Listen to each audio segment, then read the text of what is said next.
Jadi saya record juga.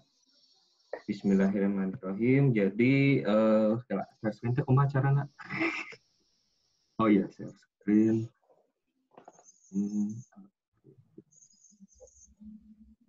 Ya, baik.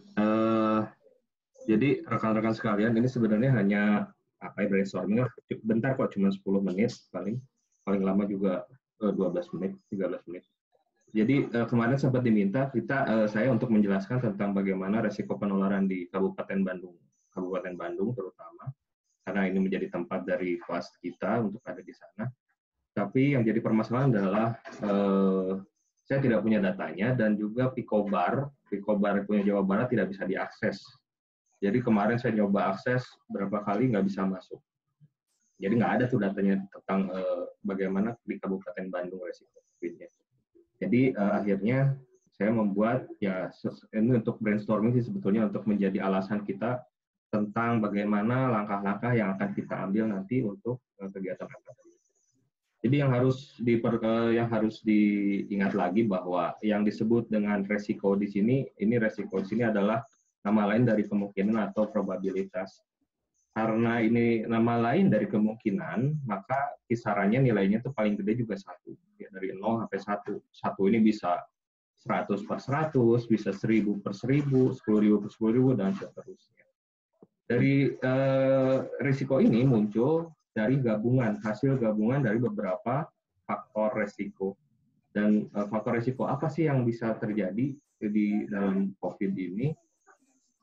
Pertama, kita punya baseline resiko sebetulnya. Baseline resiko yang kita miliki itu, jadi kemungkinannya orang Indonesia itu kemungkinan untuk terkena COVID itu sabaraha sih gitu.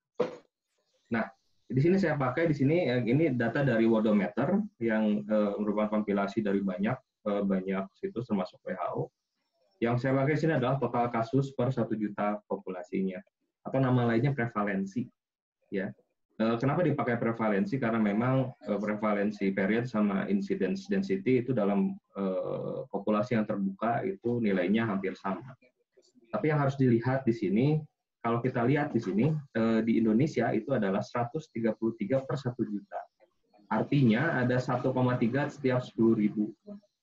Nah, kok jauh banget sama yang punya dunia? Punya dunia di sini 978 per 1 juta. Sangat-sangat jauh. Nah, inilah permasalahan di kita bahwa nilai 1,3 ini apakah betul 1,3? Karena ada permasalahan di sini, di kemungkinan errornya. Seperti apa, sebesar apa kemungkinan errornya? Kalau dilihat dari skala yang tadi, skala untuk risiko, di sini kita bisa lihat garis biru ini merupakan kemungkinan kecil banget, ya. Jadi lebih kecil kemungkinan untuk jadi terkena COVID dibandingkan kemungkinan tidak terkena, sedikit pisan. Nah, apakah kita yakin bahwa betul ada di situ si nilai dari kemungkinan ini? Yang namanya resiko, mungkin dia ada di sebelah kanannya atau ada di sebelah kirinya. Tapi yang jadi permasalahan adalah apakah mungkin jumlah penderita di Indonesia itu minus, gitu kan? Sekarang yang kita tahu jumlah penderita di Indonesia itu ada lebih besar ke kanan arahnya. Jadi lebih mendekati ke angka 1. Mungkin ada di sini, nilai pastinya kita nggak tahu. Cuman Bayesian analisis mungkin yang bisa menentukan, itu pun dengan error. Gitu. Ya. Apakah ada di sini, kita nggak tahu. Nah sekarang, tadi katanya resiko itu sendiri merupakan tambahan dari beberapa faktor resiko. Jadi yang asalnya baseline tadi, kemungkinan kita punya itu tadi 1,3 per 10.000, bisa berubah, bisa bertambah kemungkinannya kalau kita memiliki kemungkinan lain. Kemungkinan lainnya seperti apa? Ini diambil dari penelitian sebelumnya, mungkin rekan-rekan sekalian sudah mendapatkan faktor-faktor risiko lain, dan juga karakteristik lain yang didapatkan karena memang banyak penelitian mengenai COVID ini. Mulai dari usia penderita yang paling banyak 30-65 tahun, jenis kelamin yang paling banyaknya laki-laki, jadi laki-laki lebih beresiko. Lalu penderita memiliki komorbid mulai dari kardiovaskuler, gangguan paru, sampai ke gangguan metabolik. Lalu penularan terbanyak itu melalui batuk, bersin, dan kontak langsung dengan material yang mengandung virus. Apalagi di kita. Di kita kebiasaan menggunakan maskernya lumayan bagus. Semua menggunakan masker, tapi kalau lagi bersin biasanya maskernya dibuka karena nggak mau bau kan. Jadi akhirnya apa yang terjadi? Ya keluar lagi, nyebar lagi gitu ya.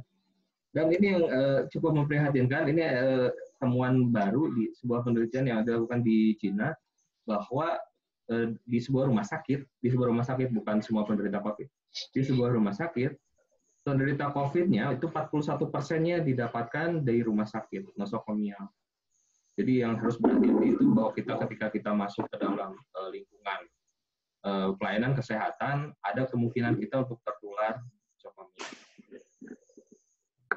Lalu ada resiko lain di sini di mana paling banyak COVID yang cluster itu muncul dalam keluarga, pertemuan, catering. Mungkin kita kemarin sempat dihebohkan dengan pertemuan GBI apa ya? Lupa saya. Yang di Lembang, catering keagamaan itu salah satu ini. Jadi tiga sumber penularan terbanyak untuk klaster COVID: keluarga, pertemuan, dan kendaraan komunal. Ya beruntung kalau di Indonesia mah kita kan sendiri ya, pakai motor sendiri gitu kan, tapi pakai motor sendiri untuk pergi ke warung kopi, jadi akhirnya ketemu catering dan akhirnya resikonya naik. Nah, dari banyak karakteristik ini ya, karakteristik ini nanti itu kalau misalnya dimiliki oleh seorang individu itu kemungkinannya maka akan berubah gitu, kemungkinan untuk tertularnya akan berubah. Dia akan kalau semakin banyak faktor risiko yang dimiliki, maka akan semakin besar pula gitu kemungkinan untuk jadi mendapatkan sakit. Kalau dilihat seperti ini, mungkin tetap yang putih ini lebih besar daripada yang biru. Kemungkinan untuk tidak sakit lebih besar dari kemungkinan sakit. Tapi yang diingat di sini adalah baseline yang kita miliki itu belum tentu benar gitu. Jadi artinya entah ini kita udah di atas 50% kemungkinannya atau masih jauh dari 50%. Ditambah dengan faktor resiko. Ditambah dengan karakteristik yang kita miliki, faktor resiko yang kita punya, ya mungkin kita bisa berubah lagi. Artinya apa? Kemungkinan ini terus bertambah. Ini harus jadi pertimbangan bagi kita sebagai tenaga kesehatan. Ya, resiko kudu dikurangi, mau nggak mau gitu itu mah. Kenapa harus dikurangi? Baik lagi ke sini, ke konsep dari iceberg phenomenon. Ini dari Fries dan Seller tahun 99. Jadi, puncaknya yang terlihat di atas garis horizontal ini, garis horizontal klinis, itu adalah yang terlihatnya. Jadi, baseline probability kita itu adalah 1,3 setiap 10.000 orang. Tapi, apakah betul 1,3? Kalau kita lihat di sini, ada permasalahan yang paling vital yang membedakan antara SARS pertama dengan SARS yang sekarang, SARS kedua, yaitu OTG, Infection Without Clinical Illness. Nah, ini yang bakal jadi permasalahan. Ada berapa? Seberapa besar?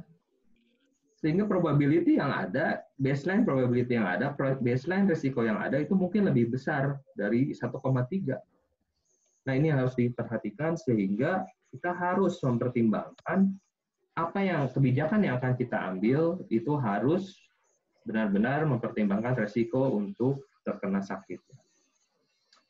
Jadi mungkin itu saja ya dari saya. Semoga bisa jadi pertimbangan bagi rekan-rekan sekalian agar kita bisa mengambil keputusan yang meminimalisir resiko untuk jadi sakit. Mohon maaf apabila ada kesalahan. Wassalamualaikum warahmatullahi wabarakatuh. Waalaikumsalam warahmatullahi wabarakatuh.